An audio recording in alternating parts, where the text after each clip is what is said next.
जय माता दी, जय मां कामाख्या, देव राधा ट्रस्ट, सत्यवाणी चैनल से आप पितरों से संबंधित रहस्यमय ज्ञान सुन रहे हैं। आज के जमाने में पितृ दोष बहुत से मनुष्यों की पत्रिका में आ रहा है और जिनकी पत्रिका में नहीं है उनने वास्तव में पितृदोष की उत्पत्ति कर भी ली है। दोनों बात हो रही है, तो इस वजह से मनुष्य परेशान है। लड़कियों का विवाह देरी से हो रहा है, लड़कियां चरित्रहीन भी हो जा रही है, क्योंकि एक उम्र के बाद में चाहे लड़का हो या लड़की हो, दोनों का विवाह हो जाना चाहिए। जैसा कि हमारी पुरानी परंपरा थी जिसके अंदर कम उम्र में विवाह कर दिया जाता था, उसके पीछे एकमात्र कारण यही था। परंतु आजकल पितृदोष की उत्पत्ति अधिक हो रही है। पहले पितृदोष नहीं हुआ करता था, क्योंकि हर अमावस्या को सत्यनारायण भगवान की कथा होती थी, उसके बाद हवन होता था, उसके बाद ब्राह्मण देवता को दान दिया जाता था, जिससे पितृ प्रसन्न रहते थे और घर में शादी ब्याह मांगलिक कार्यक्रम होते रहते थे। परंतु आजकल सत्यनारायण भगवान की कथा करना बंद कर दी गई, ब्राह्मणों को दान देना बंद कर दिया गया, वेद मंत्रों का घर में गुंजन होना बंद हो गया और पितरों को कोई समझने वाला ही नहीं मिला। इसलिए पितृदोष की उत्पत्ति हो रही है। फिर आज के जमाने में जो पितृदोष हो रहा है कि एक लड़का विवाह करता है और विवाह करने के 3-4 महीने के बाद ही माता पिता से अलग हो जाता है, क्योंकि लड़की भी सर्विस करती है, लड़का भी सर्विस करता है, तो वो माँ बाप की सेवा नहीं करते हैं। और जब माँ बाप की सेवा नहीं करते तो जो नई स्त्री आती है बहू बन करके, उसे इस कुल के संस्कार, संस्कृति, नियम, कानून, परिपाटी, परंपरा किसी का ज्ञान नहीं होता है और वो पितृपक्ष भी नहीं मनाती है और अशुद्ध अवस्था में खाना बना करके पति को भी खिलाती है और दूसरे लोगों को भी खिलाती है। इस वजह से भी पितृदोष की उत्पत्ति हो रही है। इसी वजह से घर के अंदर क्लेश होता है, पैसा होता है, धन होता है, परंतु क्लेश बहुत ज्यादा होता है, कलह बहुत ज्यादा होता है, एक दूसरे के ऊपर हाथ उठा लेते हैं। परिवार में या स्वयं कोई न कोई व्यक्ति हमेशा बीमार पड़ा रहता है। विवाह में बाधा उत्पन्न होती क्योंकि माता पिता की सेवा नहीं करते, विवाह होते से अलग हो जाते हैं, विदेश चले जाते हैं, दूसरे शहर में जाकर के रहने लगते हैं, अपनी मर्जी से रहने लगते हैं। और जो स्त्री बहू बनकर के आने के बाद में अपने सास ससुर की सेवा नहीं करती हो, उसके ऊपर भी पितृदोष की उत्पत्ति हो जाती है। तो संतान उत्पत्ति में बाधा उत्पन्न होती है। भूत प्रेत से पीड़ित हो जाते हैं, क्योंकि मन मर्जी से चलते हैं, मन मर्जी से सोते उठते बैठते हैं और साथ ही साथ में कई मनुष्यों की सही तरीके से पितृ क्रिया भी नहीं हुई होती है। तो कुंडली में पितृदोष के योग बन जाते हैं और वर्तमान में भी पितृदोष के योग बन गए। सूर्य उदय होने के बाद में यदि उठते हैं तो भी पितृदोष की उत्पत्ति हो जाती, क्योंकि सूर्य नारायण भगवान को पिता माना गया है।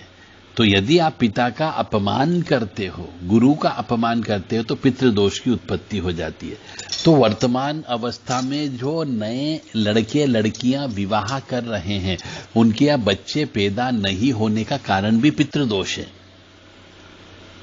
कि एक तो वो अपने सास ससुर की सेवा नहीं करते हैं, दादा दादी की सेवा नहीं कर पाते हैं और अपनी मर्जी से स्वतंत्र तरीके से जीते हैं। अमावस्या के दिन सहवास करते हैं, दिन में सहवास करते हैं। इस तरीके से पितृदोष और बढ़ता जाता है। फिर उनके यहाँ पे बच्चे पैदा नहीं होते हैं और पैदा होते हैं तो मानसिक विकलांग वाले बच्चे पैदा होते हैं, पितृदोष से युक्त बच्चे पैदा होते हैं, जो बड़े होने पर आत्महत्या कर लेते हैं या उनकी एक्सीडेंट में मौत हो जाती है। यानी घर का तो नाश होना ही होना है, कुल का नाश होना ही होना है। तो यदि इस प्रकार की स्थिति किसी के घर में हो कि घर में अकाल मृत्यु भी हुई हो, व्यवसाय के क्षेत्र में, नौकरी के क्षेत्र में भी बाधा उत्पन्न होने लगती है, तो पितृदोष जो बन जाता है। तो इन सभी पितृदोष के लक्षण जो मैंने बताए यदि ये हैं, तो ऐसे मनुष्य, ऐसे परिवार वालों को पूरा परिवार सहित काशी में पिशाच मोचन नामक एक क्षेत्र है, वहां जाकर के त्रिपिंडी श्राद्ध करवाना चाहिए। और यह श्राद्ध जो है किसी अच्छे विद्वान आचार्य शास्त्री पंडित जी, जिसको अनुभव हो, जिसने पहले भी करवाए हो, उन विद्वान ब्राह्मणों से विधि विधान से सब सामग्री के साथ में कराना चाहिए, जिससे जीवन में प्रसन्नता आती है और पितृ प्रसन्न होते हैं। और यह श्राद्ध जो है या तो अमावस्या को, सोमवती अमावस्या को, शनिवारी अमावस्या को, या फिर पितृ पक्ष में कराना चाहिए। अगर किसी के घर में पितृदोष है तो उसके हाथ से दिया गया दान भी भगवान स्वीकार नहीं करता है, इस बात का भी ध्यान रखें। तो आपके द्वारा यदि दान दिया जाता है पितृदोष रहते हुए, तो दान भी नहीं लगता है।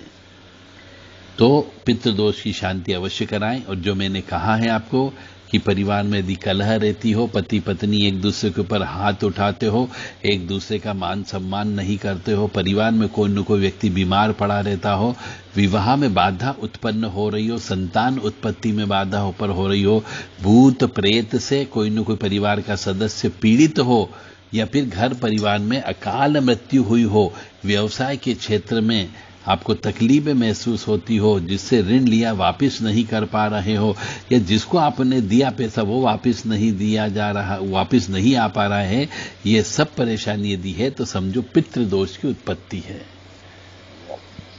तो पितृदोष को शमन करने के लिए सर्वप्रथम अपने जीवित माता पिता की सेवा करना चाहिए, चाहे लड़की हो या लड़का हो।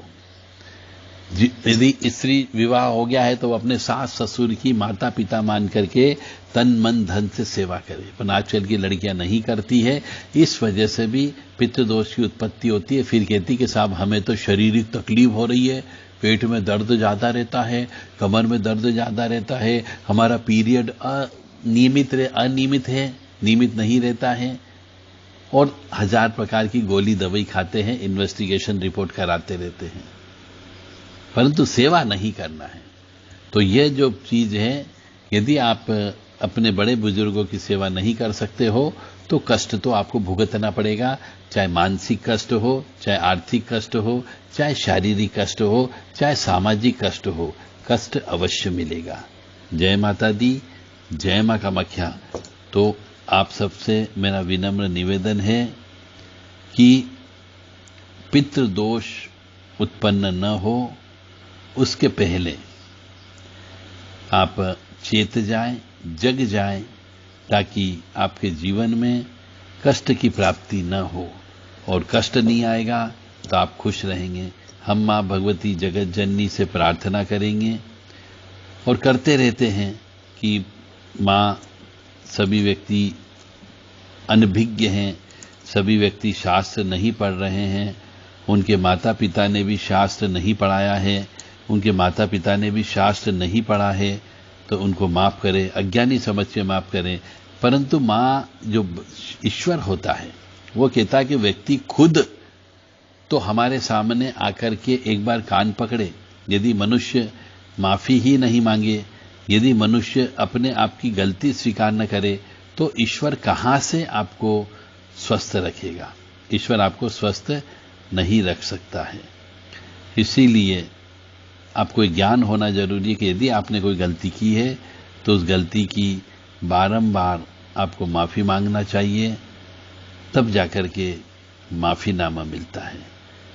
और अपने हाथों से पितरों के निमित्त श्राद्ध पक्ष में दान धर्म अवश्य निकालें, ताकि आपके जीवन में सुख शांति प्राप्त हो सके। और एक तो आपने संस्कृत नहीं पढ़ी, जिंदगी में इंग्लिश मीडियम से आप पढ़े हो, फ्लुएंट इंग्लिश बोलते हो, हिंदी भूल गए हो, तो संस्कृत की बात ही क्या है। तो यदि आप संस्कृत की भाषा, जो देवताओं की भाषा है, वह संस्कृत भाषा है। हमारी देवनागरी लिपि जो है वह देवताओं की भाषा है। इसलिए आपको संस्कृत भी सीखना होगी। और यदि आपको पितृदोष है तो देवताभ्य पितृभ्यश्च महायोग्येभ्य एव च नमः स्वधाय स्वाहाय नित्यमेव नमो नमः। इस मंत्र को ज्यादा से ज्यादा जप करना है, हवन भी करना है, खीर से हवन करना है, घी से हवन करना है, तो आप सुखी रह सकते हो, अन्यथा सुखी नहीं हो सकते हो। देवताभ्य पितृभ्यश्च महायोग्येभ्य एव च नमः स्वधाय स्वाहाय नित्यमेव नमो नमः। देवताभ्य पितृभ्यश्च महायोग्येभ्य एव च नमः स्वधाय स्वाहाय नित्यमेव नमो नमः। इस प्रकार से इस मंत्र का जप करें, हवन करें, ताकि आपके जीवन में खुशहाली आ सके। मेरा धर्म था आपको ज्ञान देना। अब इस ज्ञान को लेना या नहीं लेना आपके ऊपर निर्भर करता है। आप सुखी रहना चाहते हो या दुखी रहना चाहता हो, यह आपके विवेक पर निर्भर करता है। मैंने अपना धर्म निभाया कि आप सुखी रहें, स्वस्थ रहें, प्रसन्न रहें, यश मिले, कीर्ति मिले और धन धान्य से आप परिपूर्ण रहें, आपका परिवार भी परिपूर्ण रहे। हम ऐसी कामना मां भगवती जगत जननी आद्य शक्ति भवानी और परमपिता परमात्मा से करते हैं। जय माता दी, जय मां कामाख्या।